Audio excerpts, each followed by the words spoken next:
నా పేరు Bugatha Bangarao, CPML liberation party రాష్ట్ర కార్యదర్శిని.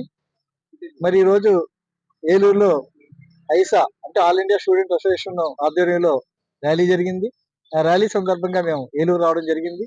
ప్రధానంగా రేపు డిసెంబర్ 4వ తారీఖున విజయవాడలో మరి ప్రజా హక్కుల సభని మేము ఏర్పాటు చేసాం. ఎందుకు ఏంటి అన్నది మనం చూసినట్లయితే చంద్రబాబు 6 గ్యారంటీలు అని చెప్పేసి సూపర్ 6 పేరుతో అధికారంలో రావడం జరిగింది.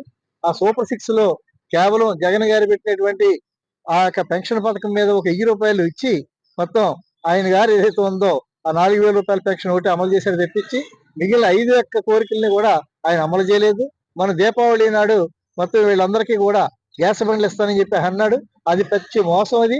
ఎందుకంటే కేవలం కొంతమందికే అతను ఇవ్వడం కోసం ఆ ప్రయత్నం చేశాడు.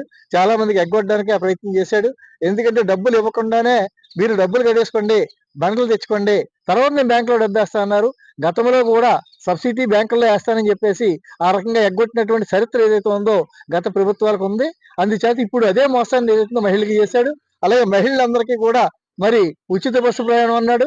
ఇప్పుడు వచ్చి మంత్రివర్గ సమావేశంలో కానీ లేదా ఆ యొక్క కార్యదర్శుల మీటింగ్ లో కానీ అటువంటి ప్రయత్నం అటువంటి మాటలు కూడా ఏమి కూడా మాట్లాడడం లేదు. అలాగే రైతులందరికీ కూడా మొత్తం రైతు భరోసా అన్నాడు. ఈ వాళ్ళకి రైతులు ఏదైతే ఉందో మొత్తం ఊడ్పులు అయిపోయాయి, పంటలు అయిపోయి ఇప్పుడు పంటల కోసం టైం ఇచ్చినా సరే ₹1 కూడా రైతులకి కనీసం భరోసా కార్యక్రమం ఏదైతుందో వేయలేదు. అలాగే విద్యార్థులందరికీ కూడా మొత్తం ఉద్యోగాలు ఇస్తానని చెప్పేసి ఆయన చెప్పారు. 2 లక్షల ఉద్యోగాలు ఇస్తానని చెప్పి అన్నారు. కానీ ఎక్కడా కూడా ఉద్యోగాల కోసం ఉద్యోగ కల్పన కోసం ఏదో సింగపూర్ అంతా కూడా మన వైకుంఠం అరిచేతులు వైకుంఠం చూపించినట్టుగా చూపిస్తున్నారు తప్పించి ఎక్కడ సరైనటువంటి విధానం లేదు. అట్లాగే ఇంకా మనం చూసినట్లయితే మొత్తం ఫీజు రివర్స్మెంట్ కానీ లేకపోతే అమ్మఒళ్ళు కానీ లేకపోతే మహిళకి ఇస్తానే కానీ లేకపోతే వ్యవసాయ కార్మికులకు కానీ ఏమీ కూడా లేవు.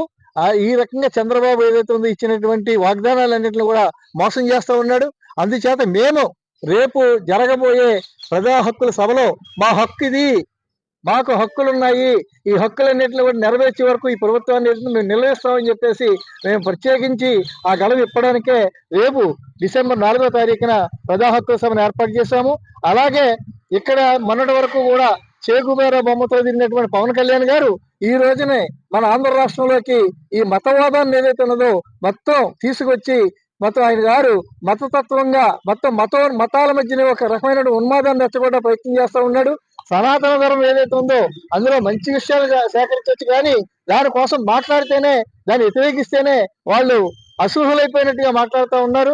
ఈ రోజు మొన్నటి వరకు కమ్యూనిస్ట్ జెండా మోసినటువంటి చేకూరాన్ని చెప్పినటువంటి ఈ మనిషి ఈ రోజు నరేంద్ర మోడీ గారి బొమ్మని, అమిత్ షా గారి బొమ్మని వేసుకొని ఇవాళ ఆంధ్ర రాష్ట్రంలో మరొక షిడేలా తయారయ్యి ఇక్కడ ఎన్నిపోటు పడడానికి ఈ రాష్ట్ర ప్రజలు మోసం చేయడానికి దగా చేయడానికి ఆయన గారు తీవ్రమైన ప్రయత్నాలు చేస్తూ ఉన్నాడు.